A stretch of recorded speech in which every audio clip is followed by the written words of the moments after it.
Hi, my name is Crystal Jean Enoch from Bachelor of Science in Hospitality Management 1A. Today I will be presenting this research entitled Mental Health in the COVID-19 Pandemic. So these are the outline that contains within the research. Overview, goal, definition, psychological reaction, evidence, and hypothesis. So let's tackle first the overview of the study. Health systems are focused on testing, transmission reduction, and crucial patient care. Psychological and behavioral requirements should not be disregarded at any time during pandemic management. This study mitigates the consequences of pandemics on mental health and well-being. So what's the goal here? The goal of the study is to acknowledge the relevance of mental health in the COVID-19 pandemic. And why? This is due to a variety of factors during and after an outbreak. The population's psychological reactions are crucial in influencing both disease spread and the prevalence of emotional anguish and social disruption.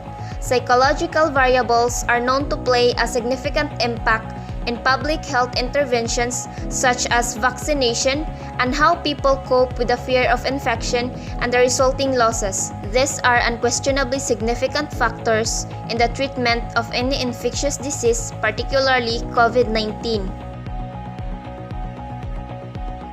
Now, let us know the definition of COVID-19.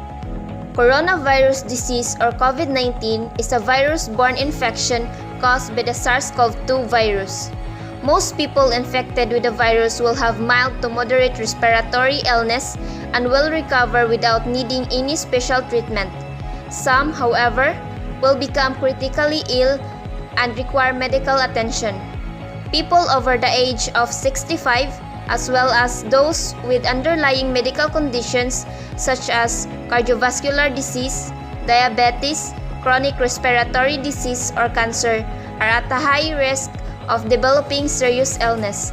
Anyone of any age can become seriously ill or die as a result of COVID-19.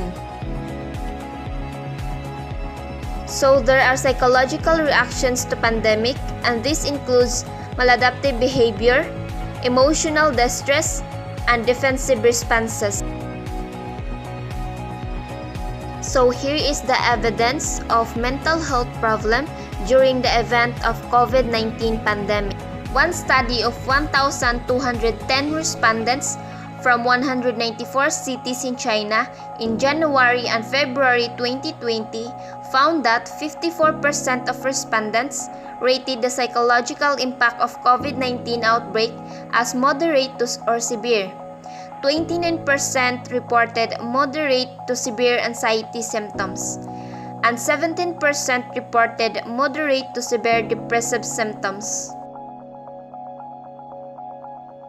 Now let's tackle about the hypothesis of the study.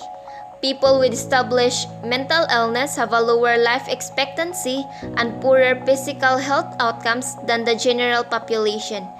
As a result, people with pre-existing mental health and substance use disorders will be at the higher risk of COVID-19 infection. Difficulty accessing testing and treatment, and negative physical and psychological effects. We expect a significant increase in anxiety and depressive symptoms among people who do not have a history of mental illness, with some developing post-traumatic stress disorder as a result. Health and social care workers are expected to be especially vulnerable to psychological symptoms, particularly if they work in public health, primary care, emergency services, emergency departments, or intensive or critical care. More needs to be done to manage anxiety and stress in this group, and in the long run help prevent burnout, depression, and post-traumatic stress disorder according to the World Health Organization. So there are steps to minimize the psychological and psychiatric effect of the COVID-19 pandemic.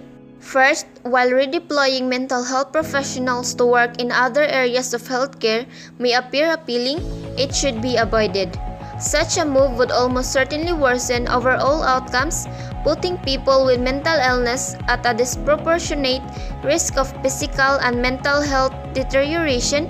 This group, if anything, requires more attention right now.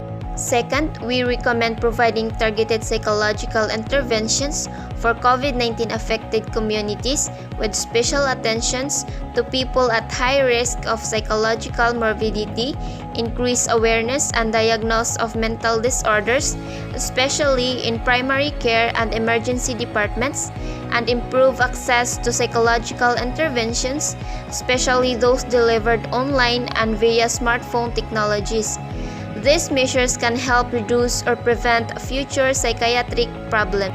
Third, the Center for Disease Control and Prevention in the United States provides helpful advice for healthcare workers to reduce secondary traumatic stress reactions, including increased awareness of symptoms, taking breaks from work, engaging in self-care, taking breaks from media coverage, and asking for help.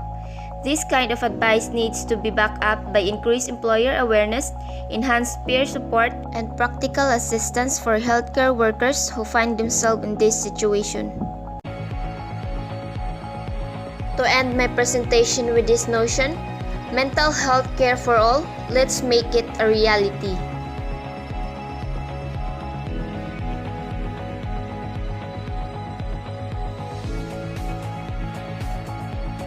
Thank you so much for listening.